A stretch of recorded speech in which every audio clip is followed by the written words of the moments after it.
Greetings and welcome to ANU Asafo. I'm your host, Kim, and last week on the show, my guest reviewed one of the ANU Order's new videos, Shrines and Altars. It's one of 3 new DVDs offered on the Sedulu House website.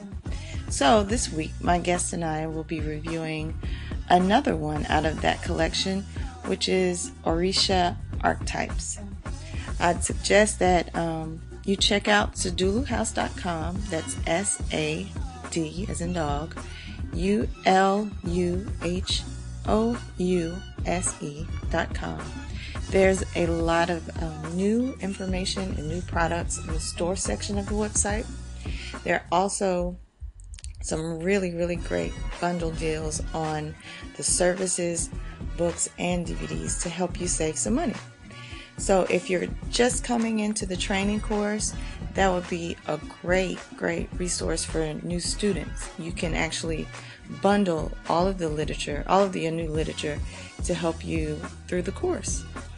The DVDs that we'll be speaking on today are just, really great resources for everyone, not just students. The content, of course, is very good, but the quality of the videos is awesome. It's not your average conscious, lecture DVD.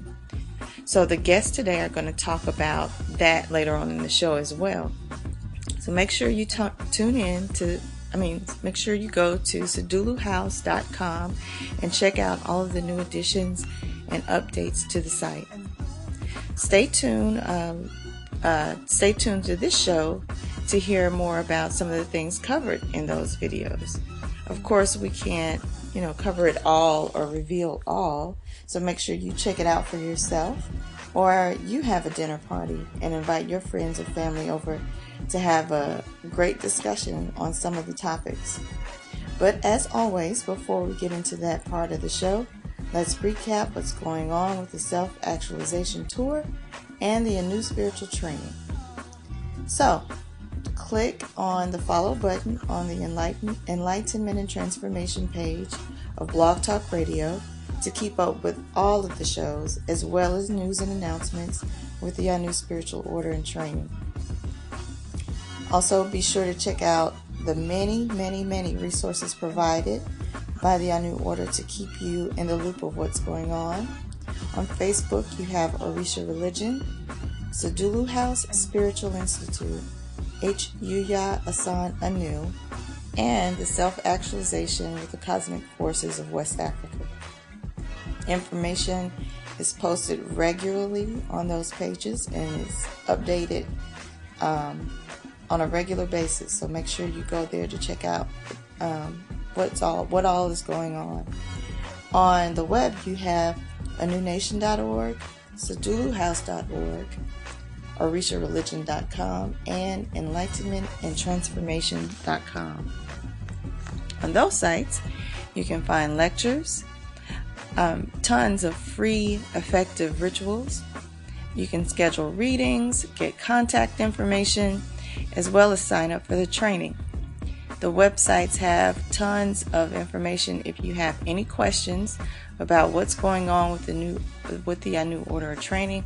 Also, you can find contact information for, customer service issues. There are also YouTube channels, ANU Nation, Sons of Sankofa, Yuya Asan Anu, and Orisha Yoruba. So there are many ways to stay in touch with what's going on and ways that you can reach out for readings or questions if you have them. So please check one of those sites or resources first before you try to call or leave a message on the Facebook page or on any of some of the numbers that you guys may have, because you can usually find the answers there. If you're a registered student, make sure you join the ANU Spiritual Training on Facebook, and you can ask your questions there.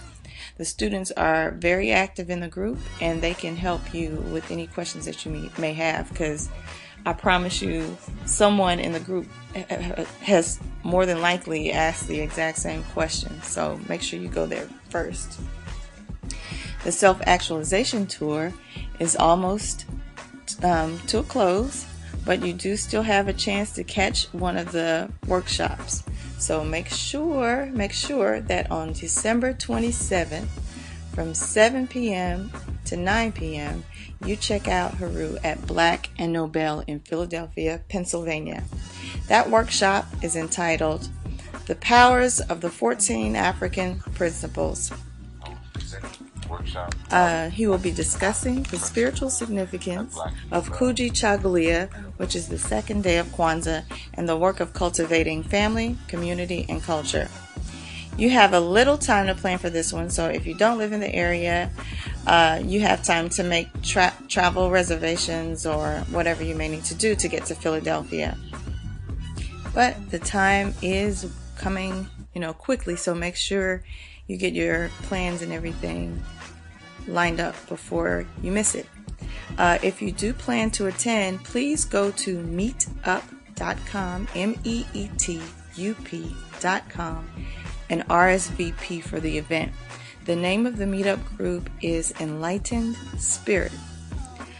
Also, be sure to check out Haru's new show, Chief Speaks, on the High Frequency Radio Network channel, where he will be answering questions and giving spiritual advice live. He will not be doing readings, so please don't call in and ask for a reading, but you can ask questions if you have them. That show broadcasts simultaneously on this channel, Enlightenment and Transformation. So, I'm going to take a quick break for more announcements, and we'll be back with this week's show. Okay, announcements. December 27th, I will be presenting a workshop, Power of the 14 African Principles, at Black and Nobel in Philadelphia, Pennsylvania. That is December 27th between 7 p.m. and 9 p.m. And I'm sure you will enjoy that. Again, I urge you to RSVP now. You can go to Enlightenment and Transformation for more information. Also, we urge everyone to sign up for the free Orisha Unlock Your Inner Power podcast-based class on the SedulaHouse.com. We are coming down to the wire. We'll be presenting not only our new spiritual training, phase 1, on the Sedula House, but several other classes that we have coming, which will be supportive classes. We have more free classes coming forth as a support to the ANU spiritual training, and also as an offering to our listening audience, those who are just here enjoying the information and applying the information. You can get a first-hand approach to our learning material by way of our free courses. So we urge you to sign up. Of course, Unleash Your Inner Power is podcast based, but we'll be putting some other ones up there as well that are directly and exclusive just to the SedulaHouse.com platform. So we look forward to you joining us over there. Of course, every Sunday, we have a live broadcast by the name of Chief Speaks. You can tune in right here on Enlightenment and Transformation, and you can call in with your questions. And I ask that we keep the questions down to at least one question per caller. And that's 11 a.m. every Sunday, 11 a.m. Eastern and 8 a.m. Pacific. And that is the Chief Speaks show, which is a live Q&A segment where you can call in and ask the questions that you need to. All right. And that has been our announcement for this segment. Now back to our broadcast. Again, I am here. I am Kim, your host, and I'm here with Audrey and Tanisha. And today we are reviewing Chief's latest DVD on Orisha Archtypes.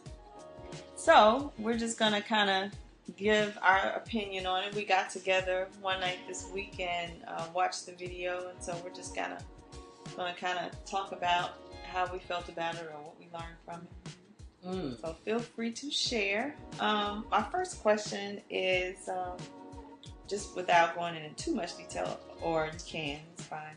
What did you think about the video just overall? The content or how it was put together? I think for me, being new to the Orishas, I thought that his explanations and names being able to be connected to the descriptions were really, that was good. I'd like to, at some point, hear more stories and things related to it. Okay. Sort of like more of an in-depth. Right.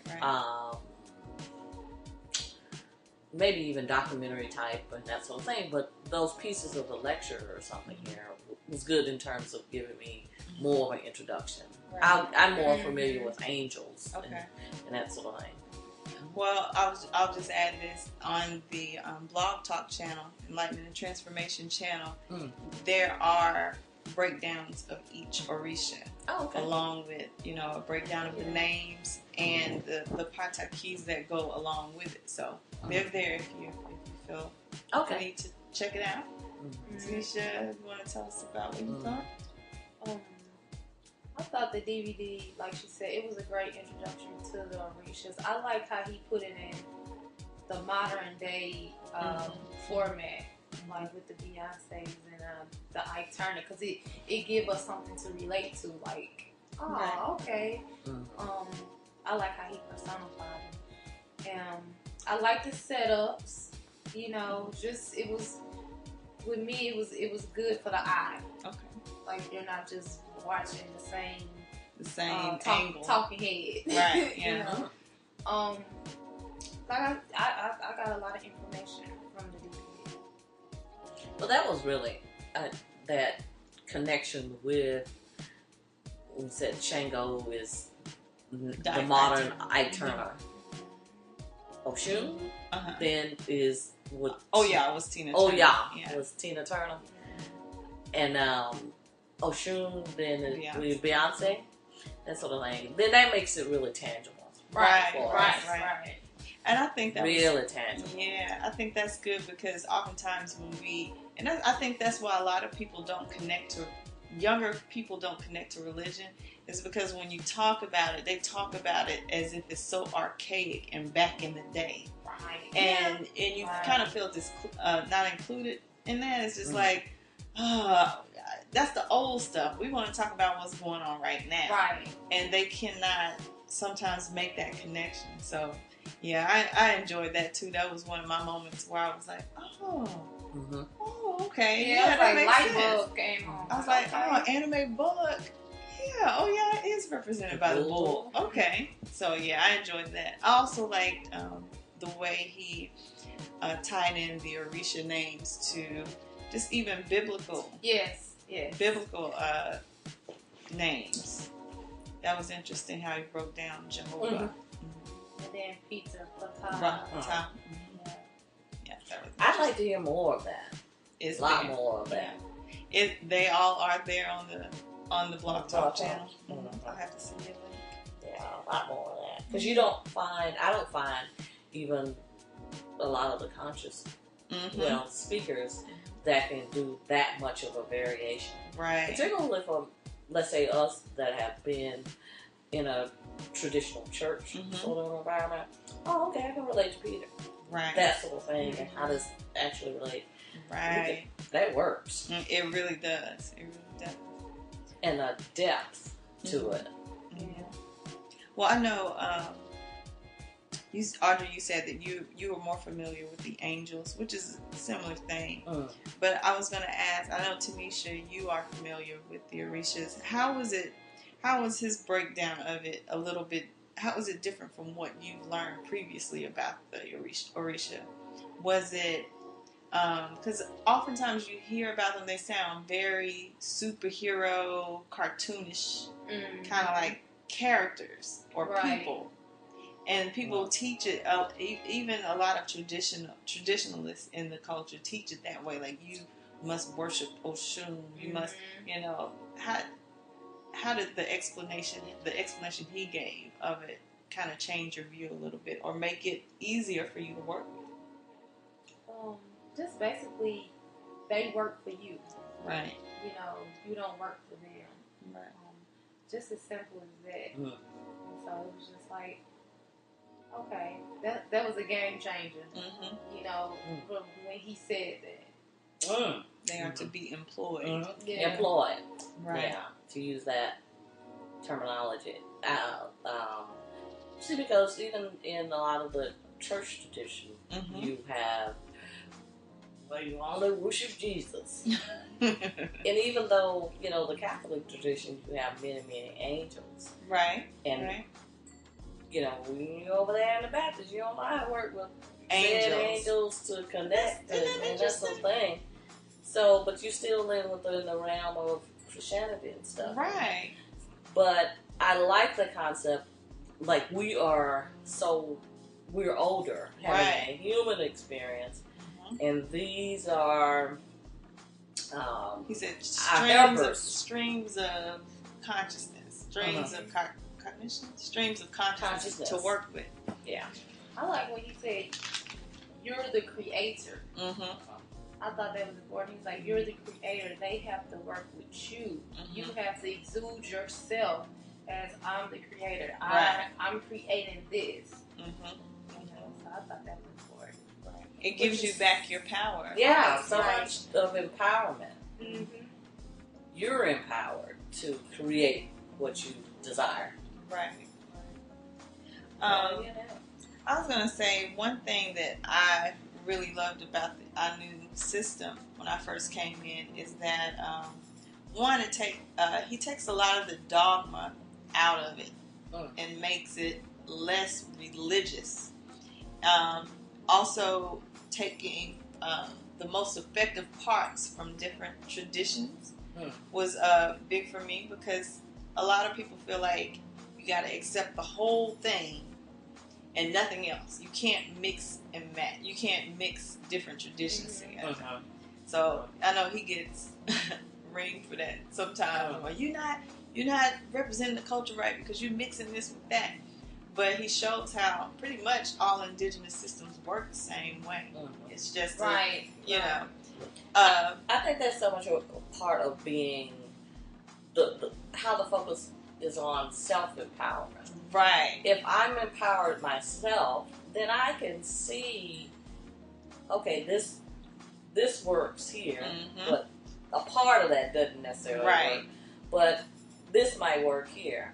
I ought to be then grounded enough to be able to pick and pull it together what I need in order to make my thing work. But when you are not empowered, when you give up your power, I think you are steered towards where you don't know the difference. We got to help you. We got to direct what you say. See, you only can stay within these lines.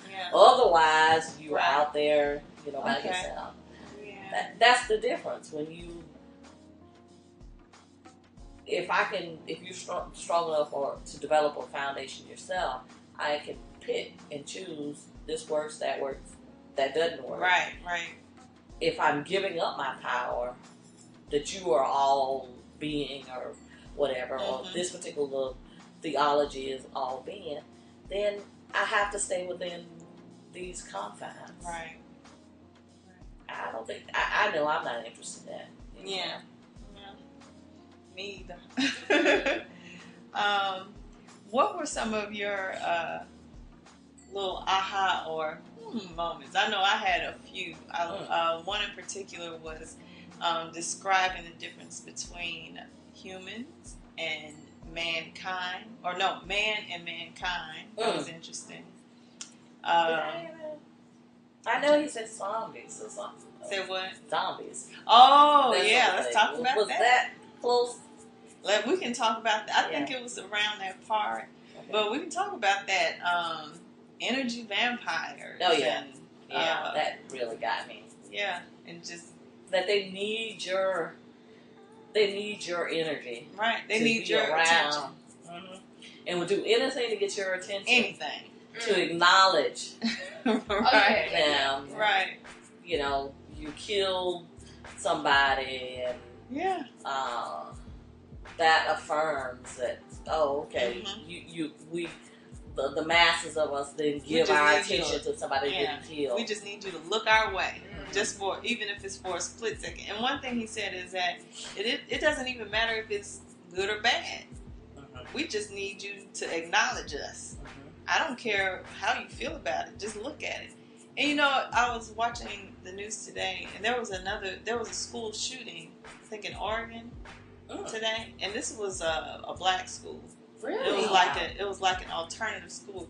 At the time when I was watching, I don't think any children died, but I think like maybe at the time 3 were shot or something like that. I'm not sure, because I kind of caught the tail end of the story.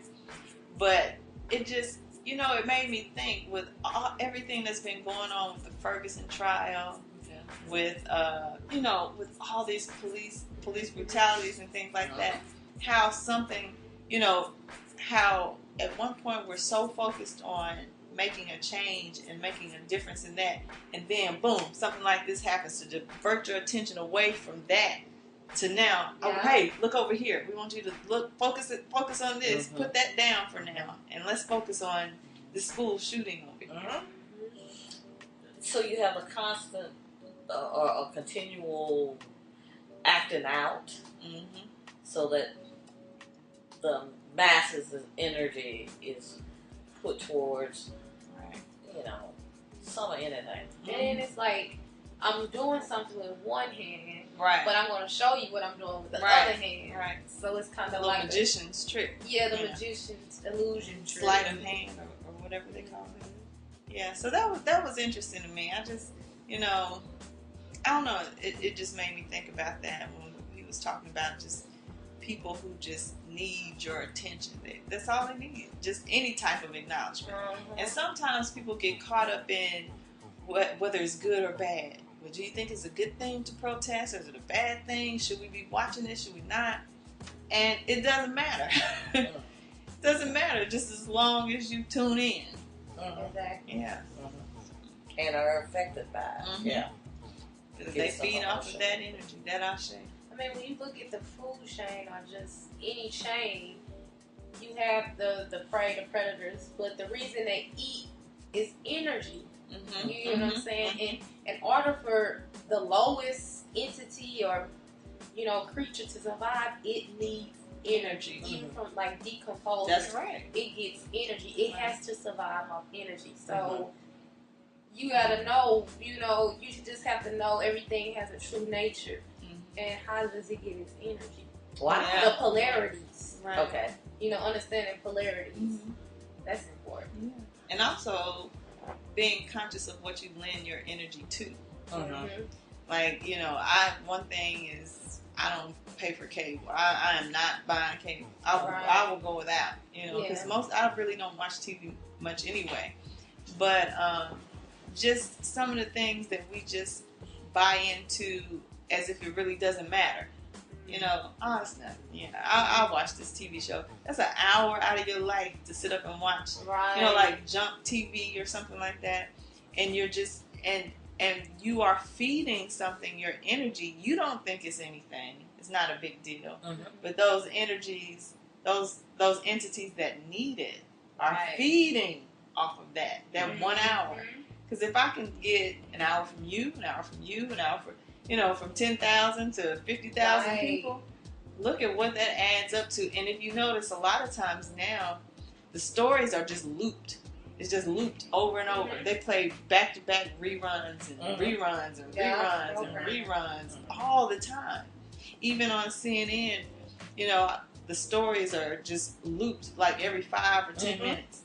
Same stories over and over. That is crazy. You know, it's almost like, God, it's like a mental implant. I mean, it's like... Yes. Yeah. It's emotional. It's emotional, right? Right. Yeah, exactly. That's exactly what it is. Okay, another question. Do you think the info that you learned from the video, as well as the altar video that we watched, will change the way you work with angels or Orisha or any of those type energies? Most definitely. the altar and the shrine, that DVD to me was important as far as I immediately put that to use. You know, it was very instructional and just comprehensive. The DVD on the Orisha Archtypes, it gave me a more understanding of what I was dealing with and how to deal with the Orishas. Okay. So, yeah. I think the principal point for me was these are entities that you then employ, and his focus on that really got me. Right. I think that got me too when I first started. Yeah. Right, when I first started working with them, because people will kind of spook you and say, "Oh, you shouldn't put Oshun with. Oh yeah, they don't get along." Or if you don't make those offerings, someone gonna come and get you. Yeah, kind of like And they try to spook you with that, and it was just like, well, that the whole concept is spooky. Yeah. You know. Yeah. It's some mysterious something. Wow. Some mysterious, uncontrollable something. Right, uncontrollable. You tapped into working with this angel or this Orisha or something here, and now they open up the door to you. You know, if you don't give Oshun her cinnamon, she gonna come and get you. You know. Yeah. So I definitely appreciated that when I started working, and like you said, when you understand that they are here, you are to employ them. It just gives you a completely renewed sense of power. Right. Just like, oh wow, well I can mix this with this. It's alchemy. So now I'm like, okay, I can mix metal, I can mix iron with water, or I can add air to fire. Yeah. Or I can, it's alchemy now. It's not, you're not worshiping, some energy over here sitting behind a tree or that's gonna come out and get you if you don't give the right offering. Right. If I don't have, if I don't give her oranges, what am I gonna do? So, wow. Yeah. Let's see. What did you think about the way he explained transformation through corruption? I know when I first heard one of the blog talk shows, one of the lectures, when he said that word, you are here to corrupt yourself. I thought, oh my God, what are you talking about? Because that's such a strong word to say, that you are here to corrupt yourself. I was like, what does that mean? And something in me just felt like, no, don't say that when you talk about it. Because you think of that as something negative, as something so bad to do. I don't know.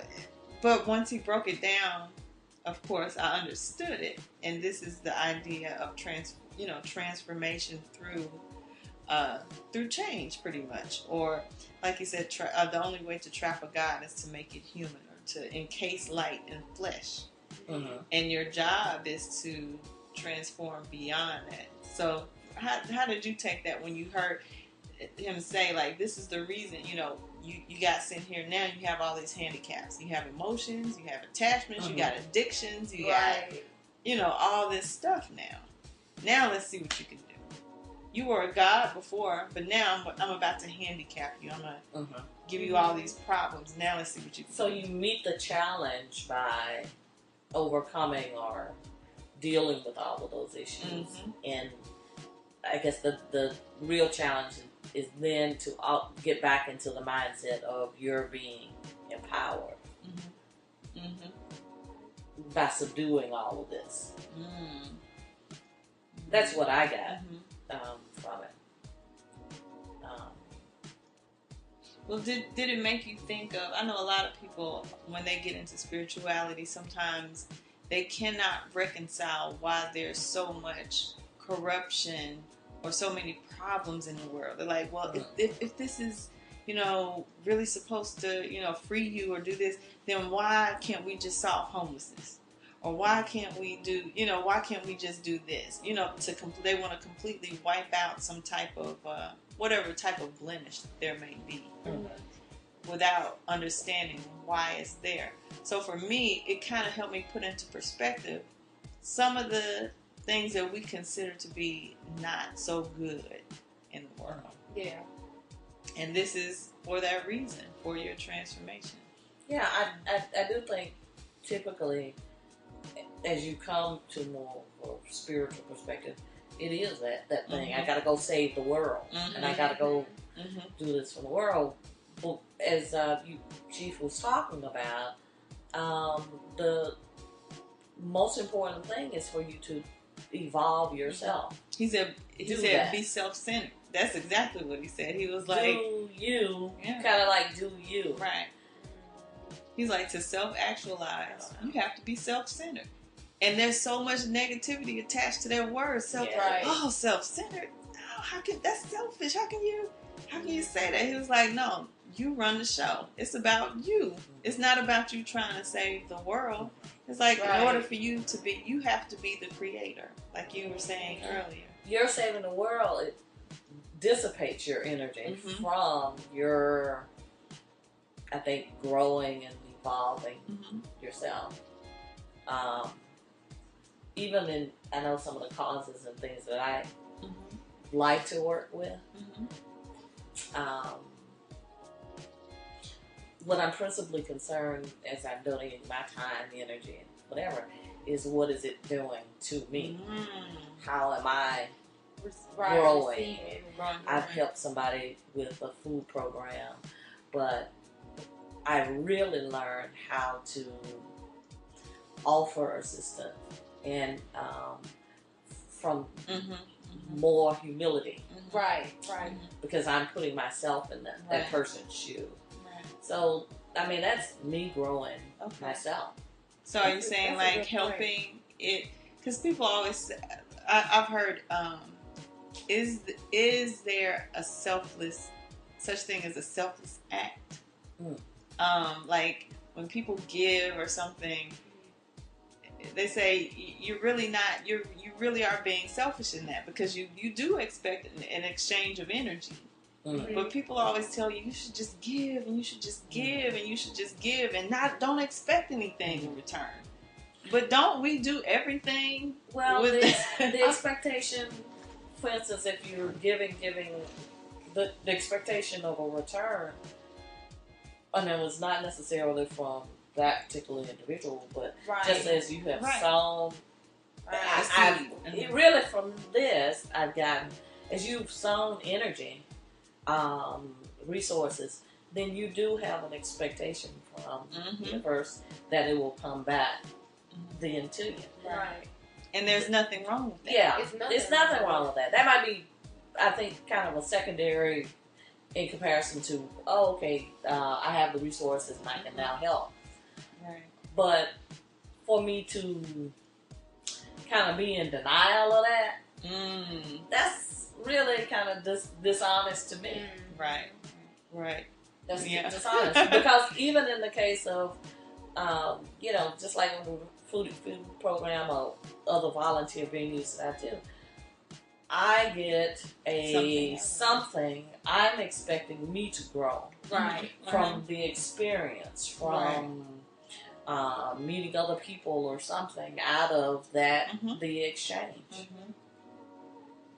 Yeah. So, I mean, it's give and take. It's give and take. But with the corruption, I feel that was very important, because it's like, how do you know you evolved if you can't look back and know where you came from? So, that made a lot of sense to me. It like when you're going through the corruption, of course it don't make sense. Right. But when you can look back and be like, wow, I came through that. I got through that. I got through it. It's like, okay, now I can walk with my chest, out and my back straight. The fear is gone. Some of the fear is gone. Or sometimes it can still scar you, so that you don't move forward. Yeah, but it's kind of like your perspective of that situation. Yeah. What did you get from it? Did you learn from it? So yeah, I think it's kind of your perspective of that situation, because it can be good or bad. But I like when you said that. Yeah, that just messed with me at first, because you're always taught you're supposed to be good and do good things. What are you talking about? Being corrupted. What do you mean to corrupt myself? I was like, no, that's not. What do you mean? So that used to mess with me, but I understood it much clearer a lot later, which changed a lot of things. Like I said, in my rituals and our rituals and whatnot. But going back to what we're talking about, giving something and expecting something back. That's another thing that you're taught you shouldn't do.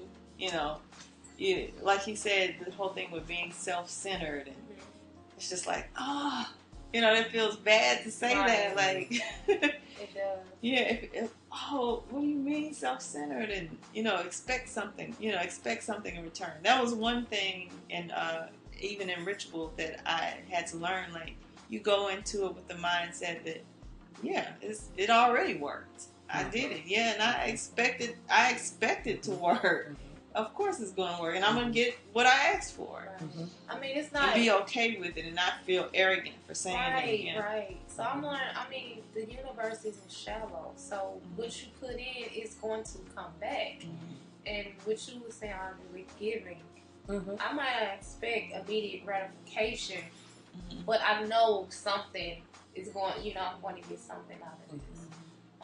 And just serving. Like, I realized the feeling I get when I'm serving. I'm genuinely serving because I want to serve you, because I want to uplift you.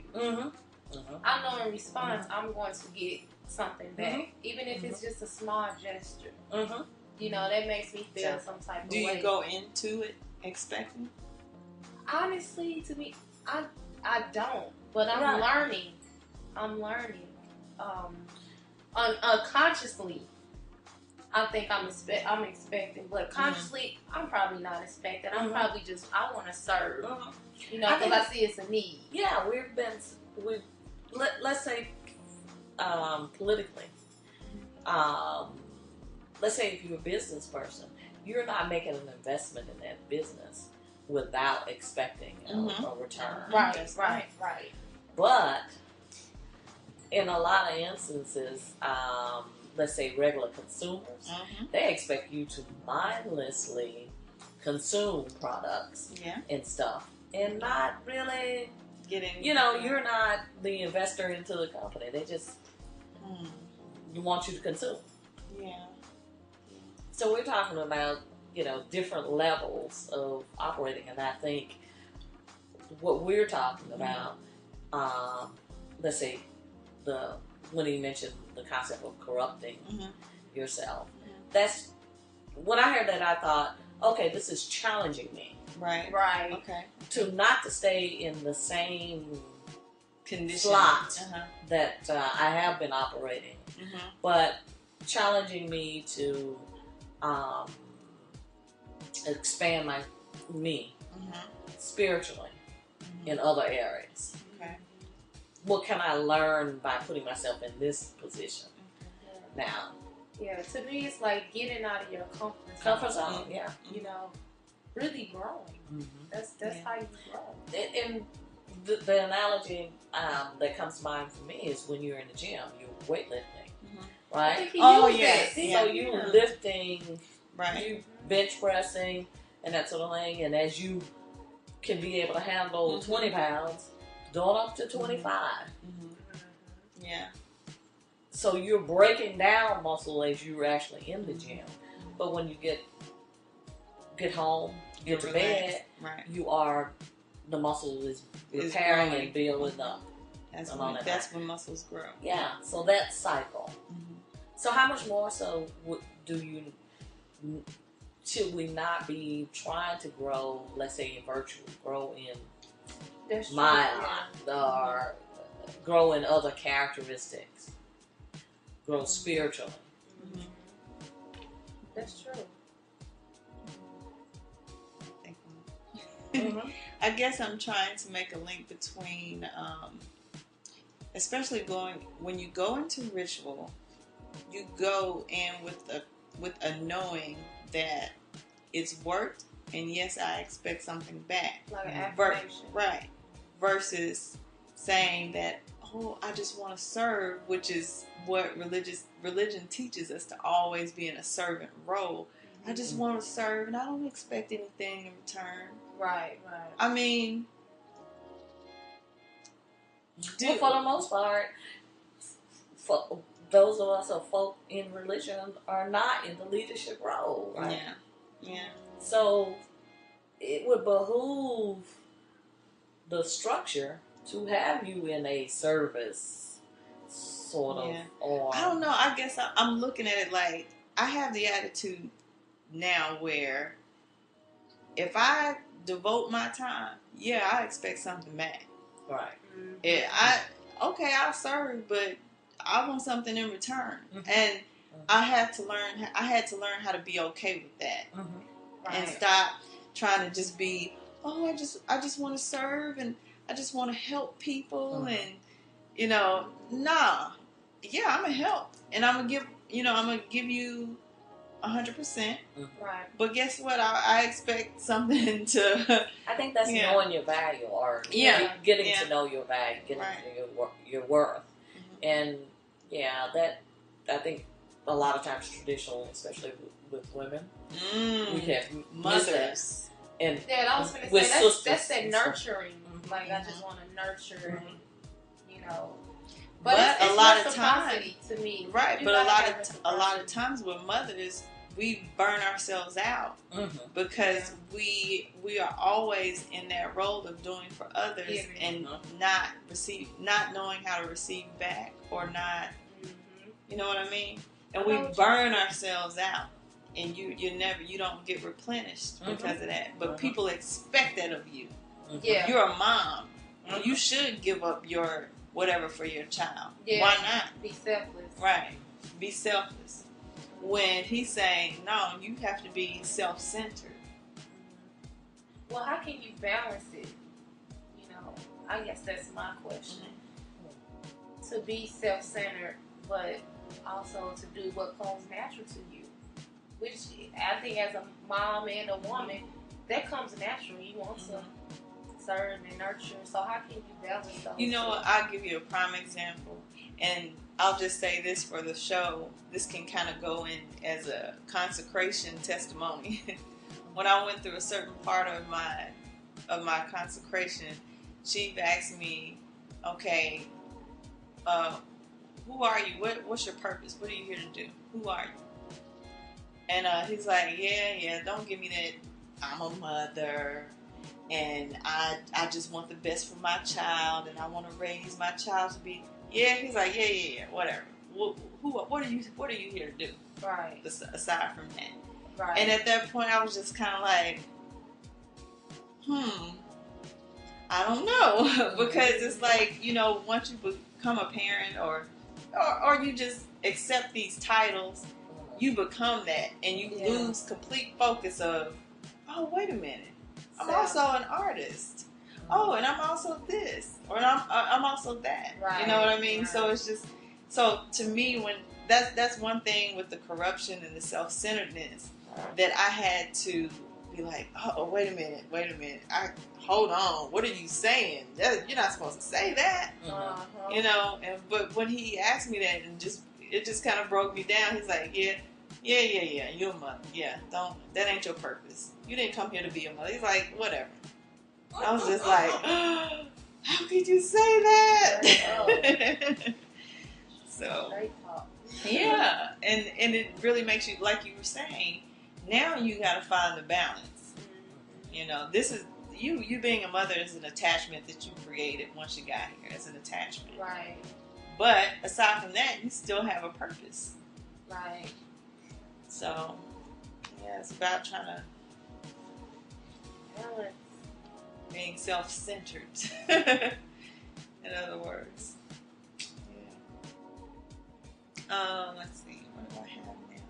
Is there anything that really stood out to you that we haven't talked about yet, or anything else that? I like in the video how he said, kind of like the zodiac, Like you want to become all of them. All of them. Mm-hmm. I thought that was interesting. Yeah. Like some people, they think because of this Orisha over their head, that's what I am. That's who they serve. That's who they is. And he's like, no, you want to become everybody. And then he said something about the soul and the spirit. Mm-hmm. Like when you're born, your body comes in under that certain zodiac sign. Right. Your body. Your body, right? But your soul is infinite. I thought that was really interesting. In which case, it really points out that this form of teaching is really quite fluid. Right. It's Right. And it's very common sense. Yeah. When you think, after you sit and think about it, like, oh yeah, because, speaking of what you were saying, like the zodiac, he also said, or even in Christianity, when you have the 12 disciples or disciplines, yeah, it's like it's not about picking one. You have to know at what point in your life to use. It's almost like, when do I need to use an axe and when do I need to use a butter knife, kind of thing, Just discernment. Because some people, like you said, oh, I'm a Gemini, and we Geminis, we do this, and that's just what we do. Yeah, as if you can't change. Yeah, you give, it's almost like living in the excuse of Well, because I'm a Gemini, that's just how we are. Yeah, and you can't do it. You can't do anything outside of that. So that was. I like how fluid this is. I'm looking forward to learning more about the angels, the Orishas. That'd be it. I need to get more. I need to learn more. I love how he broke the names down and etymology. To me, it makes it so just simple. Like he was saying, Obatala. Right. I think Oba means. Right.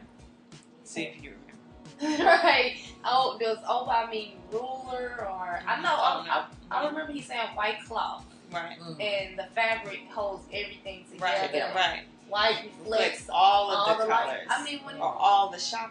All the chakras. And then he was saying the old age, and that's why you couldn't put liquor or anything in the offering because he's fragile. That old wisdom. Yeah. So when he was breaking it down like that, it's kind of just like, are you back in school? It's like, that makes so much sense. Yeah.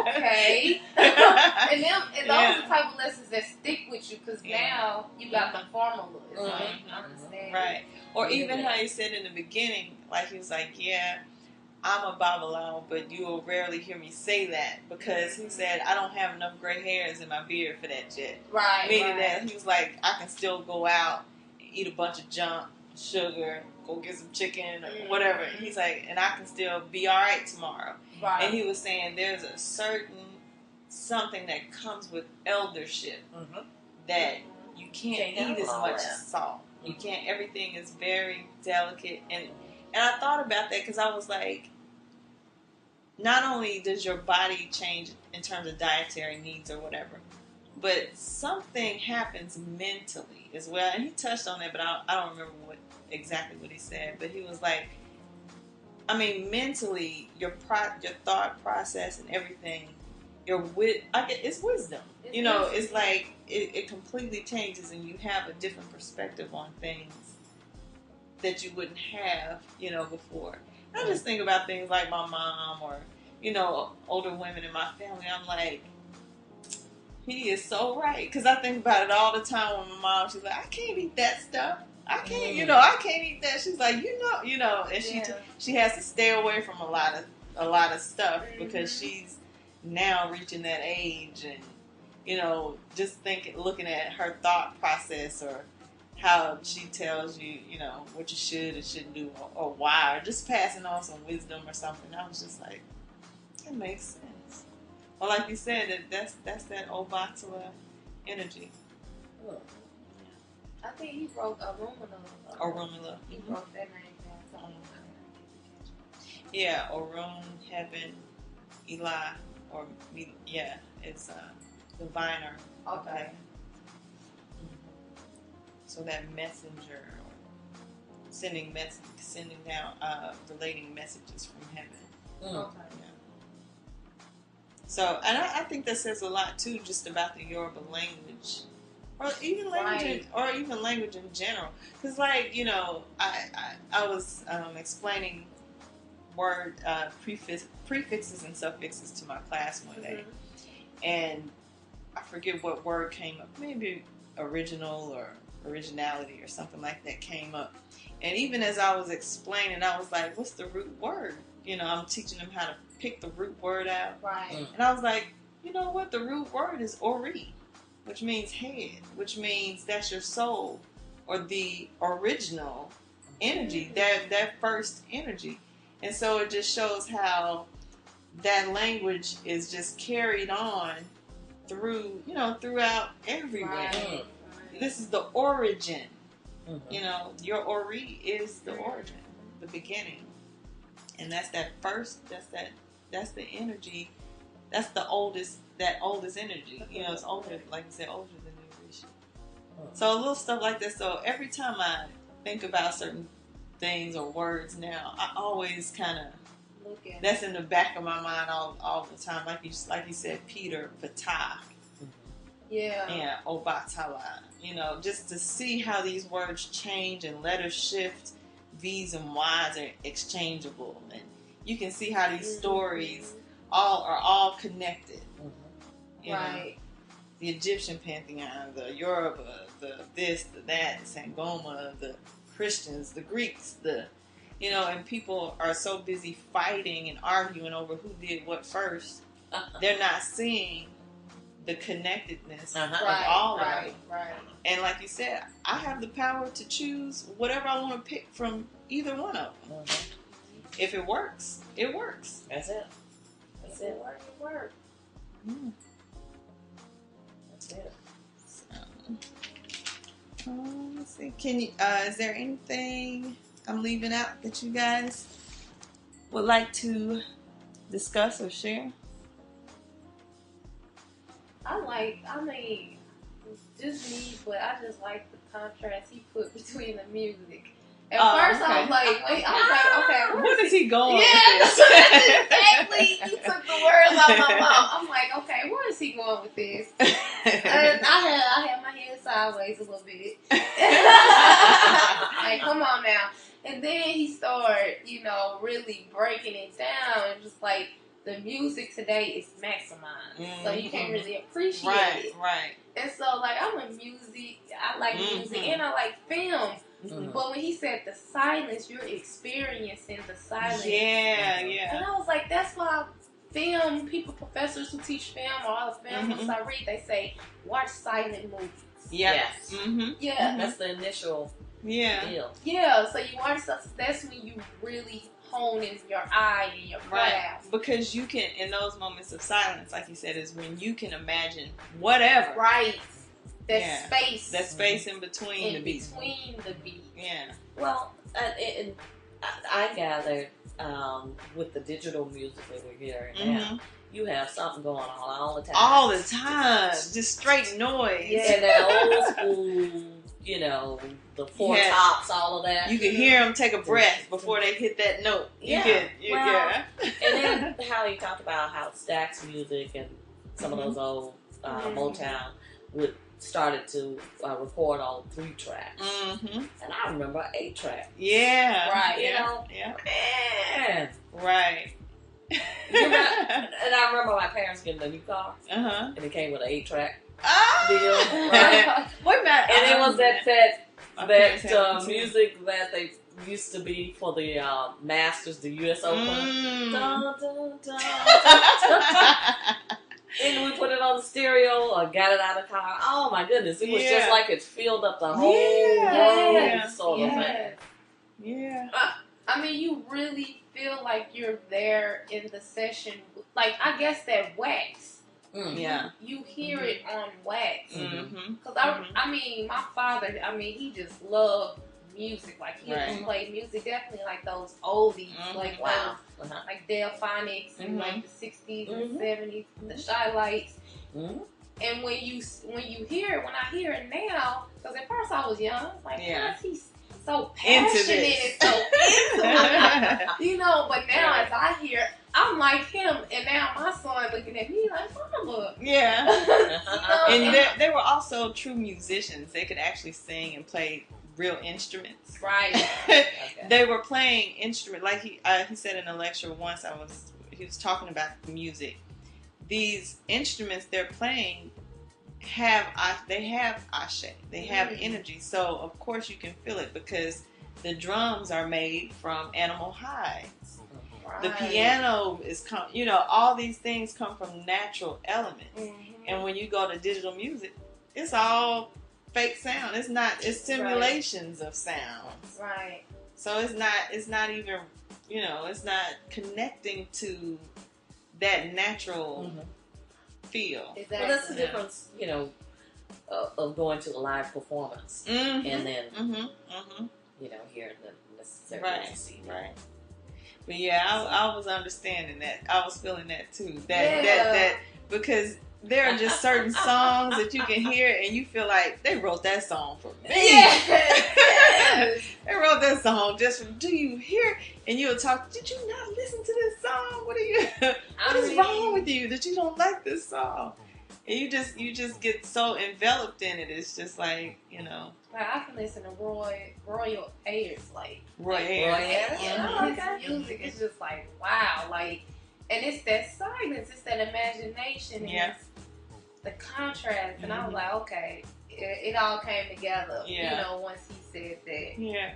So now I'm like, I gotta get on my silent movie too. Yeah. That was a really good point.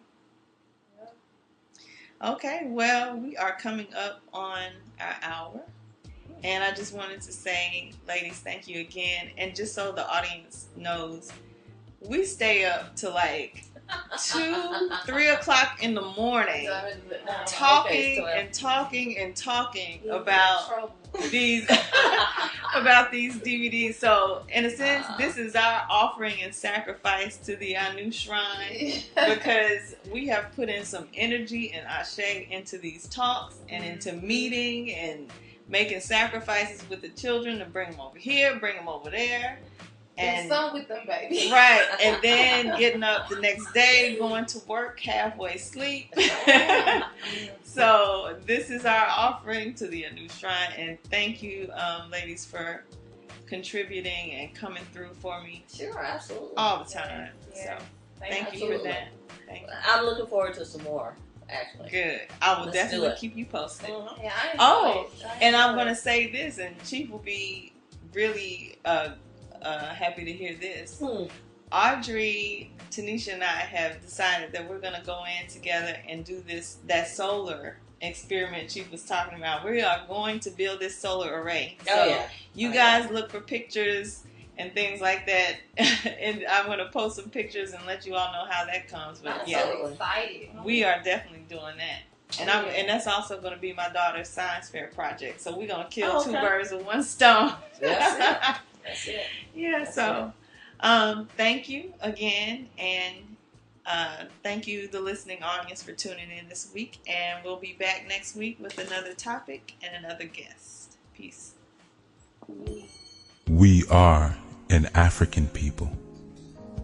We will remember the humanity, glory, and suffering of our ancestors. We will honor the struggles of our elders. We will strive to bring new values and new life to our people. We will have peace and harmony among us.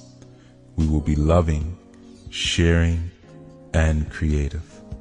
We will work, study, and listen so we may learn. Learn so we may teach. We will cultivate self-reliance. We will struggle to resurrect and unify our homeland. We will raise many children for our nation. We will have discipline, patience, devotion, and courage. We will live as models to provide new directions for our people. We will be free and self-determining. We are an African people, and we will win, and we will win, and we will win. Ashe.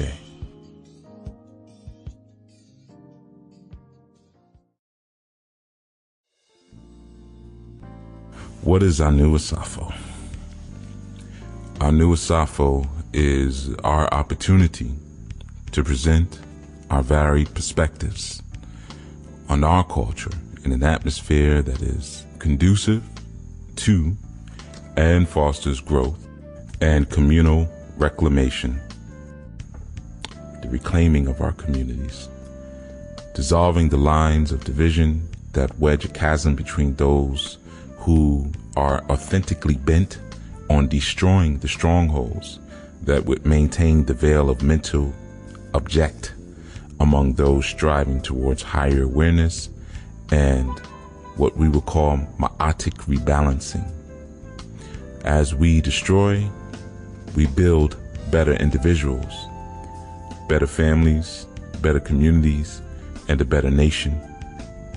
This is the work of warriors who are engaged in a war against a common enemy in the form of a mechanism of beguilement and spiritual subjugation. We build. ANU Asafo is a child segment of the Enlightenment and Transformation media experience, which of course is a child component of the ANU Nation. If you'd like to learn more about our various components and activity nets, I urge you to go to anunation.org, which is ANUNATION.org.